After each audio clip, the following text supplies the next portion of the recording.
Hello student, myself Akshay Kumar Gupta. I am assistant professor in ABS Engineering College, Ghaziabad, in Electrical and Electronics Engineering Department. Previous lecture में हमने देखा था कि cogging का phenomena क्या होता है और कॉगिंग को हमने कवर किया था और इस लेक्चर में हम क्रॉलिंग फिनोमेना को कवर करेंगे. यानी क्रॉलिंग इन अ 3-फेज इंडक्शन मोटर क्या होता है, स्पेशली स्क्वायर के इंडक्शन मोटर में ही नोटिसेबल होता है, स्लिप रिंग इंडक्शन मोटर में नोटिसेबल नहीं होता है. ऑलरेडी हमने प्रीवियस लेक्चर में देखा था, जिसकी वजह क्या है, हाई स्टार्टिंग टॉर्क होना in slip ring induction motor. Clear. तो क्रॉलिंग अकर्स कैसे होता है, क्लियर. सबसे पहले ये देखते हैं कि क्रॉलिंग होता क्या है. एक्चुअली क्या होता है कि जो आपका सर्टेन रिलेशनशिप होता है in stator slots and rotor slots, जो हमने लास्ट क्लास में भी देखा था, एस एस इक्वल टू क्या होता है, integral multiple of S R, या फिर वो एस आर के बराबर भी हो सकता है, ठीक है, या integral multiple of S R भी हो सकता है. ये लास्ट लेक्चर में हमने देखा था, आप लास्ट लेक्चर देखिएगा, ठीक है. तो इसकी वजह से क्या होता है, there is a some space harmonic is created. Space harmonics होने का मतलब क्या हो गया, स्पेस हार्मोनिक्स एमएमएफ, जो आपके जो फ्लक्स वेव होंगे वो space harmonics flux wave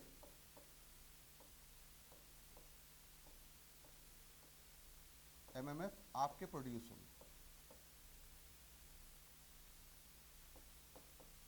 now produce. तो इसकी वजह से क्या होना है, जब हार्मोनिक्स का कंटेंट आएगा, स्पेस हार्मोनिक्स में क्यों बोल रहा हूँ, स्पेस हार्मोनिक्स का मतलब ये हो गया कि जैसे आप अगर मैं फंडामेंटल बात करूँ तो फंडामेंटल में क्या होता है, जनरली फंडामेंटल में फ्रीक्वेंसी एफ है, तो एक साइकिल हो गई, यहाँ पे क्या हो गई, एक साइकिल कंप्लीट हो गई, और इसमें क्या हो जाएगा, एक नॉर्थ पोल होगा और एक साउथ पोल होगा. यानी नंबर ऑफ पोल्स कितने आ गए आपके आगे, 2. क्लियर, ठीक है. अगर मान लो यही मैं बोल दूँ कि हार्मोनिक्स आपका थर्ड हार्मोनिक्स हो जा रहा है, क्लियर, बस समझाने के लिए कर रहा हूँ मैं. अगर हार्मोनिक्स थर्ड हार्मोनिक्स हो जा रहा है, यानी कितने साइकिल मिलेंगे, 3 साइकिल्स. कितने साइकिल मिलेंगे कंप्लीट, 3 साइकिल. 3 साइकिल होने का मतलब क्या हो गया, north pole south pole, north pole south pole, north pole south pole. ये किसके लिए है, ये आपका फंडामेंटल वैल्यू है, और यहाँ पे क्या हो गया, ये आपके 3 साइकिल्स मिलेंगे. क्लियर. 3 साइकिल मिलने का मतलब क्या हो गया कि स्पेस के टर्म में हम बातें कर रहे हैं, स्पेस ओनली स्पेस हार्मोनिक्स के टर्म में बातें कर रहे हैं हम यहाँ पे इलेक्ट्रिकल डिग्री के टर्म में कोई बात नहीं कर रहे हैं, हम स्पेस हार्मोनिक्स पे फोकस कर रहे हैं. इस चीज़ का ध्यान रखिएगा. तो आप क्या देख रहे हैं कि जब आपका थर्ड हार्मोनिक्स हो रहा है, थर्ड स्पेस हार्मोनिक्स में जा रहे हैं, तो 3 साइकिल मिल रहे हैं वेव फॉर्म के. 3 साइकिल मिलने का मतलब क्या हो गया, नंबर ऑफ पोल्स जो यहाँ पे 2 था, यहाँ पे कितना हो गया, 6. यानी 3 टाइम्स आपका नंबर ऑफ पोल्स बढ़ गया. क्लियर, ठीक है. तो ये चीज़ आपको क्लियर हुआ होगा कि आप जब हार्मोनिक्स की बात करते हैं, स्पेस हार्मोनिक्स की, तो उसकी वजह से जो नंबर ऑफ पोल्स होते हैं due to the flux wave MMF nature, आपके क्या हो जाते हैं, इंक्रीज हो जाते हैं. जब नंबर ऑफ पोल्स आपके इंक्रीज होंगे तो ऑब्वियस सी बात है क्या होगा, नंबर ऑफ पोल्स, जो आपके नंबर ऑफ पोल्स हैं डिपेंड्स ऑन हार्मोनिक कंपोनेंट. जब फ्लक्स वेव हार्मोनिक्स में मिल रहा है तो ऑब्वियस सी बात है कि आपका जो टॉर्क डेवलप होगा इंडक्शन मोटर में, वो भी क्या होगा, नेचर हार्मोनिक होगा. यानी there is an harmonic torque ही डेवलप. तो नंबर ऑफ पोल्स पे आपका डिपेंड करता है हार्मोनिक्स पे. क्लियर.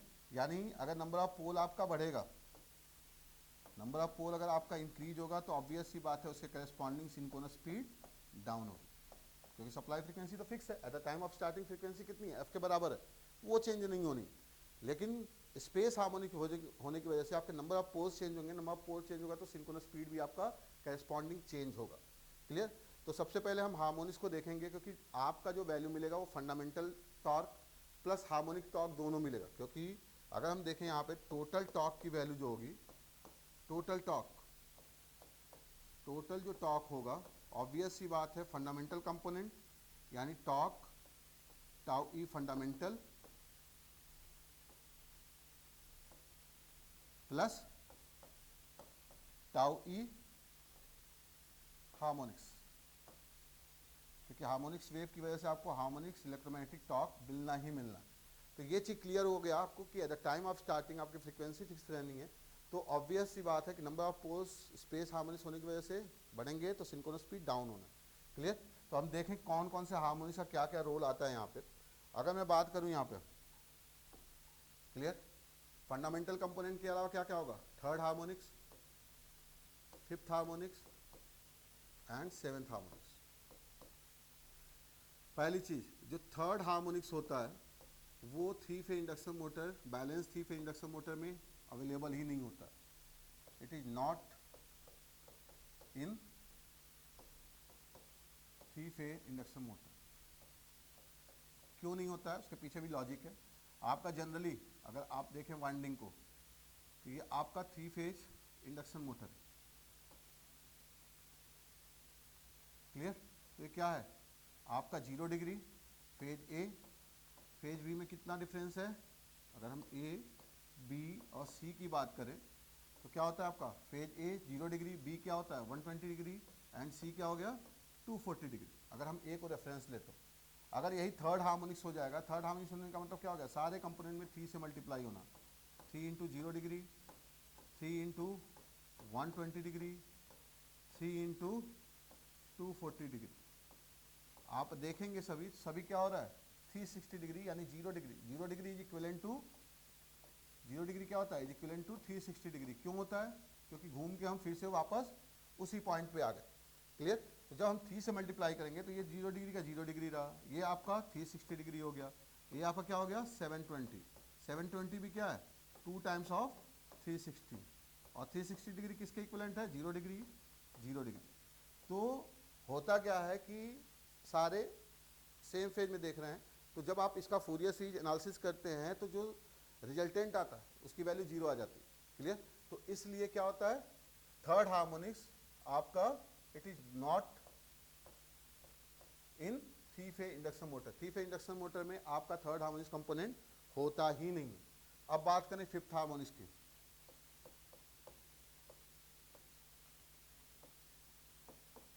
फिफ्थ हार्मोनिक्स की बात करेंगे तो ऑब्वियस सी बात है कि इसकी स्पीड पहले तो क्या हो जाएगी, सिंक्रोनस स्पीड की वैल्यू ns/5 के बराबर। पहली चीज तो ये सिंक्रोनस स्पीड डाउन होकर कितनी हो जाएगी ns/5, क्योंकि नंबर ऑफ पोल्स 5 टाइम्स हो जाएंगे तो सिंक्रोनस स्पीड भी क्या हो जाएगा ns/5 हो जाएगा।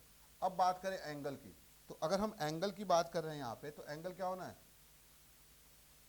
5 into 0 degree, 5 into 120 degree and 5 into 240 degree. आप इसको जब कैलकुलेट करोगे तो क्या आ जाएगा, ये 0 डिग्री, ये आपका आ गया 600 डिग्री, और ये आपका आ गया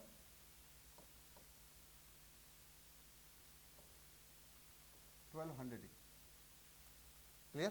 तो हमें क्या करना है, आपको पता है कि 360 डिग्री इज इक्विवेलेंट टू 0, तो मैं इसको लिख सकता हूँ ऐसे 0 डिग्री, 600 को मैं लिख सकता हूँ यहाँ पे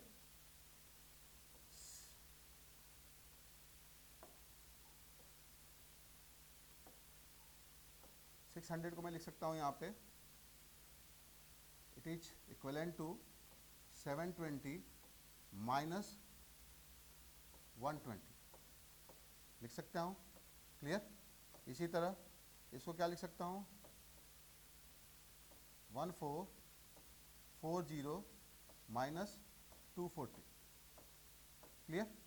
तो आपको पता है कि 720 is multiple of 360, 1440 is also multiple of 4 times multiple of 360, तो ये क्या होंगे इक्विवेलेंट टू 0 हो जाएंगे, क्लियर। तो आपको जो फेज एंगल मिलेगा वो क्या मिलेगा 0 माइनस 120 डिग्री माइनस 240 डिग्री, यानी इसके सीक्वेंस के बेसिस पे आपको जो फेजर डायग्राम मिलेगा वो क्या मिलेगा, देखिए ये आपका फेज ए, इसको आपने रेफरेंस ले लिया, फेज बी क्या हो रहा है, ये फेज ए हो गया, ये फेज बी हो गया और ये फेज सी हो गया। फेज बी क्या हो रहा है 120 डिग्री माइनस में, माइनस होने का मतलब क्या हो गया, वहाँ पे हमने प्लस लिया था तो क्लॉकवाइज डायरेक्शन में रोटेट हो रहे थे, माइनस का मतलब क्या हो गया, अब हम एंटी क्लॉकवाइज डायरेक्शन में रोटेट करेंगे। ये हो गया फेज बी, क्लियर, और ये हो गया आपका फेज सी, ये भी क्या हो गया माइनस 240,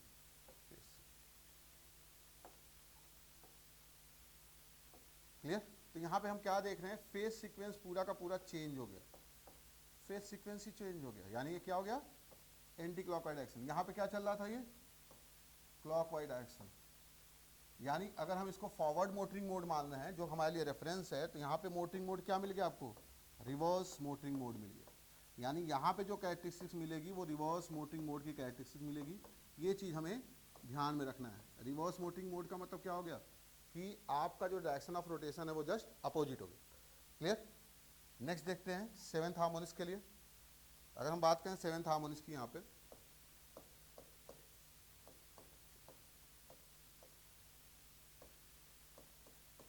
तो सेवेंथ हार्मोनिक्स ऑब्वियस बात है, नंबर ऑफ पोल्स 7 टाइम्स, तो सिंक्रोनस स्पीड की वैल्यू क्या हो गई ns/7। अब हम बात करें एंगल की, तो एंगल क्या हो जाना है 7 इंटू 0, 7 इंटू 120, और ये क्या हो जाना है 7 इंटू 240। क्लियर। अब यहाँ पे हम दूसरा अप्रोच दिखा देते हैं आपको। 7 इंटू 0, ये तो आपका 0 के इक्विवेलेंट ही हो गया। क्लियर। मैं इसको लिख सकता हूँ क्या 6 इंटू 120 प्लस 1 इंटू 120। कोई फर्क पड़ेगा? कोई फर्क नहीं पड़ेगा। 6 into 120 already multiple of 360 degree. अगर आप इसको देखो तो 720 आएगा, मल्टीपल ऑफ 360 डिग्री हो जाएगा, यानी ये इक्विवेलेंट हो गया 0 के। बात करें सेवेंथ इसकी, तो इसको भी मैं क्या लिख सकता हूँ 6 इंटू 240 प्लस 1 इंटू 240। हम वहाँ पे भी ऐसे कर सकते थे, वहाँ पे हम क्या कर सकते थे माइनस साइन हो जाता वहाँ पे। क्लियर। जैसे यहाँ पे मैंने प्लस किया है, तो वहाँ पे फिफ्थ हार्मोनिक केस में आप माइनस कर देते, 6 - 1 5 हो जाता। वहाँ पे भी आप ऐसे कर सकते थे। तो ये भी क्या हो गया इक्विवेलेंट टू 0। तो यहाँ पे आपको क्या दिख रहा है कि जो एंगल आ रहा है वो क्या आ रहा है 0, 120, 240, यानी फेज सीक्वेंस चेंज नहीं हो रहा है, वो वही का वही है। यानी यहाँ पे जो आपको टॉर्क मिलेगा वो क्या होगा आपका क्लॉकवाइज डायरेक्शन में, जो आपने प्रीवियस देखा था ये वाला सेम चीज मिलेगी। क्लियर। यहाँ पे क्या हो रहा है रिवर्स मोटरिंग मोड मिल रहा है, और यहाँ पे आपको फॉरवर्ड मोटरिंग मोड ही मिलेगा। क्लियर। फॉरवर्ड मोटरिंग मोड जो आपने रेफरेंस लिया, ये चीज आपको ध्यान रखना है। सिंक्रोनस स्पीड की वैल्यू दोनों केस में रिड्यूस हुई है। एक का आपका ns/5 हुआ है, तो दूसरे का आपका ns/7 हुआ है due to the space harmonics wave. Clear. ठीक है। तो हम जरा आप कैरेक्टरिस्टिक पे ध्यान देते हैं कि आखिर में क्रॉलिंग होता क्या है, उस पर फोकस करते हैं। ये तो हमने मैथमेटिकल चीज़ें देख ली, ठीक। अब देखते हैं कि होता क्या है आखिर में क्रॉलिंग। इसके लिए हमें ऑब्वियस सी बात है टॉर्क स्लिप कैरेक्टरिस्टिक को ड्रॉ करना होगा।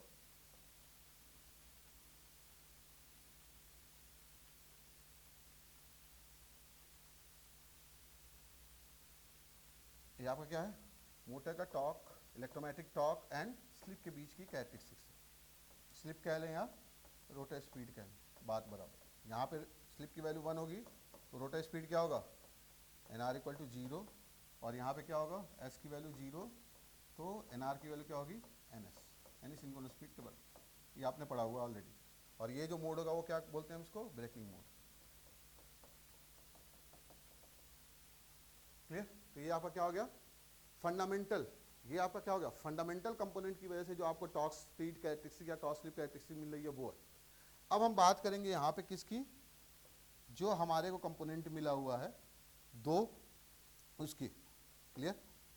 पहला कंपोनेंट है आपका फिफ्थ हार्मोनिक्स। तो फिफ्थ हार्मोनिक्स को अगर आप देख रहे हैं तो फिफ्थ हार्मोनिक में केस में क्या हो रहा है आपको रिवर्स मोटरिंग मोड मिल रहा है। मोटरिंग मोड में क्या मिल रहा है रिवर्स मोटरिंग मोड, और सिंक्रोनस स्पीड की वैल्यू क्या हो रही है ns/5। यानी यहाँ पे जो इसकी कैरेक्टरिस्टिक्स मिलेगी वो क्या होगी एक तरह से थर्ड क्वाड्रेंट में जाएगी। तो आपको जो कैरेक्टरिस्टिक दिखेगी कुछ ऐसे दिखेगी, ये आपका ns/5 हो जाएगा स्पीड, सिंक्रोनस स्पीड, और ये आपका जनरेटिंग मोड। क्लियर। तो क्या हो गया ये आपका, ये किसके लिए है फॉर फिफ्थ हार्मोनिक्स। ये वेव फॉर्म हमने बनाया है फिफ्थ हार्मोनिक्स के लिए। क्लियर। सेवेंथ हार्मोनिक्स की अगर हम बात करें तो सेवेंथ हार्मोनिक्स केस में क्या होगा आपको फॉरवर्ड मोटरिंग मोड ही मिल रहा है, सेम चीज मिल रहा है, बस स्पीड की वैल्यू क्या हो जा रही है ns/7। ये आपका जनरेटिंग, ये स्पीड क्या हो जाएगा ns/7 के बराबर। क्लियर। तो ये किसके लिए है आपकी सेवेंथ हार्मोनिक्स के लिए। Wave form forward motoring mode का ही मिल रहा है, ये रिवर्स मोड में नहीं जा रहा। क्लियर। तो ये आपको वेव फॉर्म मिलेंगे। हमें जो टोटल टॉर्क मिलना है इलेक्ट्रोमैग्नेटिक टॉर्क, वो फंडामेंटल प्लस हार्मोनिक्स कंपोनेंट के सम के बराबर होगा। तो ऑब्वियस सी बात है, इसमें हमें क्या करना पड़ेगा, इस हार्मोनिक्स कंपोनेंट को यानी हार्मोनिक टॉर्क को ऐड करना पड़ेगा। तो जो हमें वेव फॉर्म मिलेगा वो क्या मिलेगा देखते हैं। क्लियर, वेव फॉर्म कुछ ऐसा मिलेगा हमें। सिंपली क्या करना है, हमें ऐड करना है। इस चीज़ का आप ध्यान रखिएगा, ये NS5 हो गया।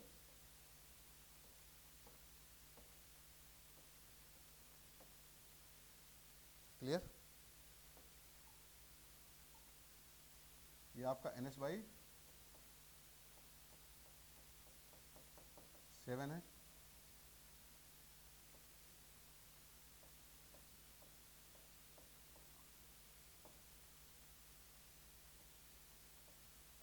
ऐसे कुछ वेव फॉर्म, तो आपका जो ओवरऑल वेव फॉर्म है कुछ ऐसे ही, ब्रेकिंग मोड से चले हम, ठीक है, हम तो आपके हार्मोनिक्स कंपोनेंट की वजह से ये आपको वेव फॉर्म मिल रहा है। क्लियर, अगर हम बात करें यहाँ पे कि आखिर में स्टेबल पॉइंट क्या होगा, ठीक है, स्टेबल पॉइंट एक्चुअली क्या होता है, क्रॉलिंग में क्या होता है कि आपका जो स्पीड है वो, जो आपका लोड का स्पीड एक फुली रनिंग मोड में जितना स्पीड होना चाहिए एक रोटर का, वो स्पीड ना होकर बहुत पहले ही बहुत कम स्पीड पे वो क्या हो जाता है, स्टेबलाइज हो जाता है। यही इसका एक ड्रॉबैक है क्रॉलिंग का। तो वो स्टेबलाइज कैसे होता है वो देखते हैं हम। जैसे मान लो मैंने ये जूम किया, ये हमारा लोड टॉर्क है, ये हमारा क्या है, लोड टॉर्क की कैरेक्टरिस्टिक्स है। तो लोड टॉर्क अगर हमारा ये फंडामेंटल कंपोनेंट पे रन कर रहा होता मोटर, तो लोड टॉर्क मोटर टॉर्क को कहाँ पे कट कर रहा है, ये आपका टाउ ई का वेव फॉर्म है। मोटर टॉर्क को कहाँ पे कट कर रहा है, इस पॉइंट ए पे कट कर रहा है। तो ऑब्वियस सी बात है, ये स्टेबल पॉइंट हो जाता है और आपका रोटर इसी स्पीड पे रन करने लगता है। लेकिन अगर आपके हार्मोनिक्स कंपोनेंट मिले तो उस कंडीशन में क्या होगा, आप लोड टॉर्क का अगर नेचर देखें, अगर ये हार्मोनिक्स नहीं होता तब तो ये यहीं पे कट करता, बट अब क्या हो रहा है, ये इस पॉइंट पे कट कर दे रहा है। ये पॉइंट हमने मान लिया, ये पॉइंट हमारा बी है। क्लियर, यानी आपका इसी पॉइंट पे आपका रोटर क्या हो जा रहा है, स्टेबलाइज हो जा रहा है। इसी पॉइंट पे आपका रोटर क्या हो जा रहा है, स्टेबलाइज हो जा रहा है। जिसकी स्पीड क्या है, अगर मैं यहाँ पे NR डैश को देखूँ, ये मान लो NR डैश हो गया, तो NS/7 से थोड़ा सा ही तो ज़्यादा है। NS/7 से थोड़ा ज़्यादा होने का मतलब क्या हो गया, ये ऑप्टिमम लोडिंग रीजन में फुली कंडीशन में आपका ये प्रॉपर रन नहीं कर रहा। ये क्या हो गया, बहुत ही कम स्पीड पे स्टेबलाइज हो गया। जैसे कभी कभी आपने अपने घर में देखा होगा, जब सप्लाई आपकी डिम रहती है, डिम वोल्टेज रहता है और आप मोटर को ऑन करते हो, तो उस कंडीशन में क्या होता है, उस कंडीशन में यही होता है कि धीरे धीरे रोटर रोटेट करता है, लेकिन उसका कोई यूटिलाइजेशन नहीं होता, वो पंप से वाटर को खींच नहीं पाता। क्लियर, आपने घर में देखा भी होगा। क्लियर, तो यही फिनोमिना क्या कहलाती है, ये फिनोमिना कहलाती है क्रॉलिंग। क्लियर, यहां पे क्या हो गया, motor is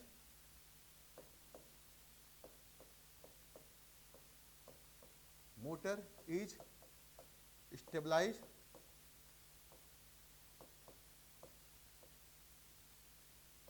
eight point B where it speed is just greater than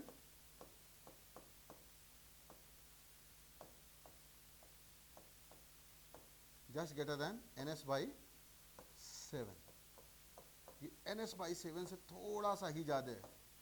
clear, तो ऑब्वियस सी बात है कि आपको प्रॉपर स्पीड नहीं मिलेगी और आपका रोटर बस रोटेट करता रहेगा, उसमें से एक हमिंग साउंड आपको सुनाई देती रहेगी। क्लियर, तो इसी फिनोमिना को क्या कहते हैं, this is called as, this phenomena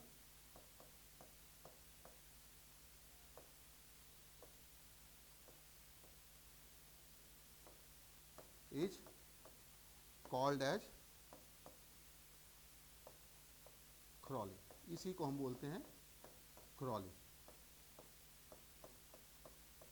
clear, फिर से वही क्वेश्चन आता है जैसा कि कॉगिंग केस में हमने देखा था कि आखिर में इस फिनोमिना को रिड्यूस करने के लिए आप क्या करेंगे।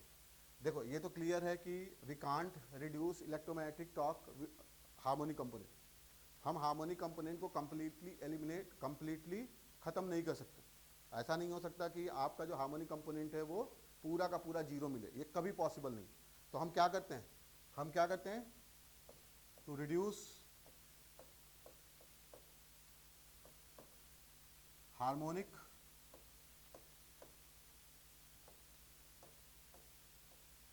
Component of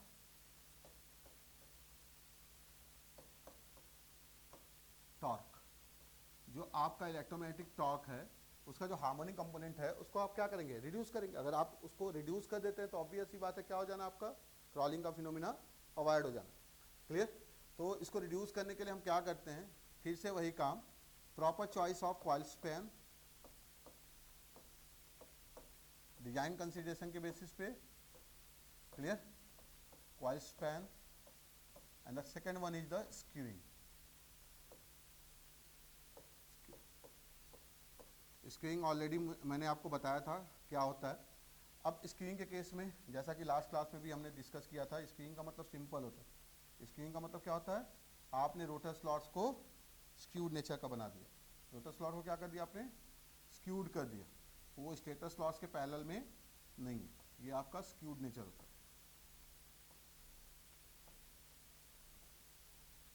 clear. जब आपने ऐसा किया तो इसकी वजह से क्या होता है, अगर आप अलोंग द लेंथ देखें, रोटर का जो आपका स्लॉट है उसके लेंथ के अलोंग देखें तो आपका जो फ्लक्स वेव है वो भी क्या होगा, फेज शिफ्टेड होगा। जब फ्लक्स वेव आपका फेज शिफ्टेड होगा, यानी जो flux wave cutting action perform होना है, तो वो जब फेज शिफ्टेड होगा तो ऑब्वियस सी बात है हार्मोनिक्स कंपोनेंट क्या होंगे, रिड्यूस होते जाएंगे। क्लियर। तो स्क्रीइंग नेचर की वजह से the flux wave is phase shifted along rotor length। Rotor length के अलॉन्ग क्या होगा, ये फेज शिफ्टेड होगा। और जैसे ये फेज शिफ्टेड होगा ऑब्वियस सी बात है क्या करेगा, ये रिड्यूस करेगा हार्मोनिक कंपोनेंट ऑफ टॉर्क को। ये क्या करेगा, इट रिड्यूसेस हार्मोनिक टॉर्क्स। जो harmonic component of electromagnetic torque है उसको क्या करेगा, रिड्यूस करेगा। रिड्यूस करने का मतलब क्या किया आपने क्या किया, टू एलिमिनेट